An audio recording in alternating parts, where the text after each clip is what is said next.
एक 55 साल से ऊपर के आदमी की मौजूदगी में जो ठहराव होता है वो मुझे हमेशा सुकून देता रहा है। नमस्ते दोस्तों, मेरा नाम कबीर है और मेरी उम्र 25 साल है। मुझे शुरू से ही उम्र में बड़े लोग आकर्षित करते रहे हैं। जब भी ऐसे किसी इंसान को देखता हूं तो उनकी परिपक्वता, चेहरे की गंभीरता और बातों की सादगी मुझे अपनी ओर खींच लेती है।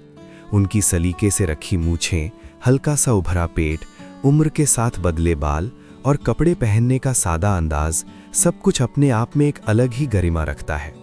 खासकर जब वो लोग साधारण पैंट शर्ट में होते हैं तो उनमें एक आत्मविश्वास झलकता है जो नज़र हटने नहीं देता। उनकी आंखों में जो अनुभव होता है उसे देखकर मैं अक्सर खुद को असहज सा महसूस करता हूँ, जैसे सामने कोई मुझे पढ़ रहा हो। ऐसे ही किसी इंसान की तलाश मैं किशोर उम्र से ही करता आ रहा था। इस दौरान 2-3 बार एक तरफा लगाव भी हुआ, लेकिन मैं उसे कभी खुलकर स्वीकार नहीं कर पाया। डर हमेशा मन में बना रहता था, इसलिए उन भावनाओं को अपने अंदर ही दबा कर रखा। जब मैं नौकरी की तलाश में मुंबई आया तो पहली बार अकेले रहने का मौका मिला। एक छोटा सा कमरा लिया और अपनी दुनिया खुद बनाने की कोशिश की। बाहर से आज़ादी मिली थी, लेकिन अंदर कहीं ना कहीं डर अब भी था। पहले कभी किसी के साथ कोई अनुभव नहीं रहा था, बस कहानियां सुनी थीं, कुछ फिल्में देखी थीं और कल्पनाओं में ही सब कुछ जिया था। एक शाम यूं ही मैं मोबाइल पर सोशल मीडिया देख रहा था। बिना किसी उम्मीद के स्क्रॉल करते हुए अचानक एक अनजान सा मैसेज दिखा। प्रोफाइल खोली तो पता चला कि सामने वाले एक रिटायर्ड सरकारी इंजीनियर हैं जो अब कंसल्टेंसी का काम करते हैं। बातचीत शुरू हुई तो मालूम हुआ कि उनकी उम्र 62 साल है। उनकी बातें बहुत सधी हुई थीं, न ज्यादा सवाल न बनावटीपन। उन्होंने खुलकर बताया कि उन्हें मुझ जैसे युवा लोगों से बातचीत पसंद है। ये सुनकर मुझे थोड़ी शर्म महसूस हुई, साथ ही मन में हल्का सा डर भी उठा। हमारी बातें धीरे धीरे गहरी होने लगी। उनकी तस्वीरों में जो बात सबसे पहले खींच लेती थी वो था उनका आत्मविश्वास। गोरा रंग, घनी काली मूछें और भरा हुआ चेहरा, सब कुछ बहुत ठहराव लिए हुए। जब हमने वीडियो कॉल की तब वो अपने ऑफिस से निकल ही रहे थे। शाम के करीब 6 बज चुके थे।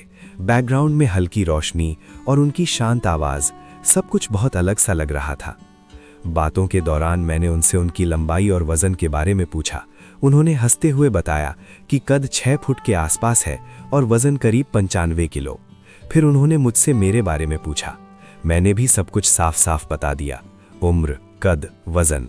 उस पल मुझे खुद हैरानी हो रही थी कि मैं इतना खुलकर बात कर पा रहा हूँ। दिल तेज धड़क रहा था, लेकिन मन कहीं ना कहीं सुकून में भी था। थोड़ी देर बाद उन्होंने बड़े सीधे लहजे में पूछा, अगर तुम्हें ठीक लगे तो क्या हम मिल सकते हैं? सवाल सुनते ही दिल थोड़ा कांप गया। मैंने उन्हें बताया कि मैं अकेले कमरे में रहता हूँ, वही मुझे सबसे सुरक्षित विकल्प लगा। कुछ सेकंड की खामोशी के बाद मैंने बहुत धीमी आवाज में हाँ कह दिया। शायद मैं अंदर से यही चाहता था। उन्होंने कहा कि वो अपने निजी स्कूटर से आएंगे। दूरी ज्यादा नहीं थी, करीब 10 किलोमीटर। ये कहकर उन्होंने कॉल खत्म कर दी। फोन रखते ही मैं कुछ पल तक यूं ही बैठा रहा। डर अब भी था, लेकिन उसके साथ साथ किसी अनजानी मुलाकात का इंतजार भी दिल में जगस बना चुका था। शाम के करीब 7 बज चुके थे। मैं पास के एक छोटे से रेस्टोरेंट में खाना खाने चला गया था। खाना खाते हुए अचानक ख्याल आया कि उनसे भी पूछ लूं, शायद रात के लिए कुछ पैक करवा दूं। मैंने उन्हें मैसेज किया, लेकिन उन्होंने मना कर दिया। बोले कि वो रास्ते में कुछ खा चुके हैं और बस कुछ ही मिनटों में पहुंचने वाले हैं। उनका मैसेज पढ़कर मैंने जल्दी से पानी पिया और उन्हें लेने के लिए सड़क की तरफ निकल गया। थोड़ी ही देर में उनका कॉल आ गया। कॉल पर बात करते हुए ही वो दूर से सड़क पर दिखाई देने लगे। वीडियो कॉल पर उन्हें पहले देख चुका था, इसलिए पहचानने में जरा भी दिक्कत नहीं हुई। जैसे ही वो पास आए, मैंने हल्के से उनका हाथ छुआ। उनका हाथ गर्म था और उस स्पर्श से मुझे अजीब सी सिहरन के साथ अपनापन महसूस हुआ। उन्होंने तुरंत दूसरा हाथ मेरे कंधे पर रखा और हल्के से थपथपाया, जैसे बिना बोले भरोसा दे रहे हों। उस पल मेरी झिझक थोड़ी कम हो गई। उनका व्यवहार बहुत सहज और सम्मान से भरा हुआ था। उन्होंने मुस्कुराकर पूछा कि रास्ता कहाँ से है, फिर कहा कि मैं उनके स्कूटर पर पीछे बैठ जाऊं और उन्हें रास्ता बताता रहूं। मैं बिना कुछ सोचे उनके पीछे बैठ गया। स्कूटर धीरे धीरे आगे बढ़ा और मैं उन्हें अपने कमरे का रास्ता बताने लगा। हवा चेहरे से टकरा रही थी और मन में हल्की घबराहट के साथ एक अजीब सा उत्साह भी था, जैसे कोई नया अध्याय चुपचाप शुरू हो रहा हो। स्कूटर पर बैठते बैठते मैं थोड़ा असहज था, शायद उन्होंने महसूस कर लिया। हल्की हंसी के साथ बोले, डरो मत, मजबूती से पकड़ लो, मैं हूं ना। मैंने झिझक छोड़कर उनकी कमर थाम ली। उस एक पल में जैसे मेरे अंदर की सारी घबराहट पिघल गई। उनकी देह से आती हल्की सी खुशबू, उनका ठहराव और सड़क पर चलती हवा, सब कुछ मिलकर मुझे किसी और ही दुनिया में ले जा रहा था। वो एहसास शब्दों से बाहर था, बस महसूस किया जा सकता था। कमरे पर पहुंचकर मैंने दरवाजा अंदर से बंद कर दिया। पलटकर देखा तो वो शांति से खड़े थे। उनकी आंखों में वही अपनापन था, कोई जल्दबाजी नहीं। मैंने पानी के लिए पूछा तो वो मुस्कुराए। उस मुस्कान में शरारत नहीं, भरोसा था। दिल जोर जोर से धड़क रहा था, लेकिन मन पूरी तरह तैयार। हम दोनों धीरे धीरे एक दूसरे के पास आए। अगले ही पल हम कसकर गले लग गए। वो आलिंगन छोटा नहीं था, काफी देर तक हम वैसे ही जुड़े रहे, जैसे किसी ने समय को थाम लिया हो। उस आलिंगन में सुकून था, राहत थी और एक गहरा अपनापन। थोड़ी देर बाद हम बिस्तर के किनारे आकर बैठ गए। बिना कुछ बोले बस एक दूसरे को देखते रहे। आंखों में सवाल नहीं थे, सिर्फ समझ थी। उसी खामोशी में हमने बहुत प्यार से एक दूसरे को चूमा, नरमी से, ठहराव के साथ।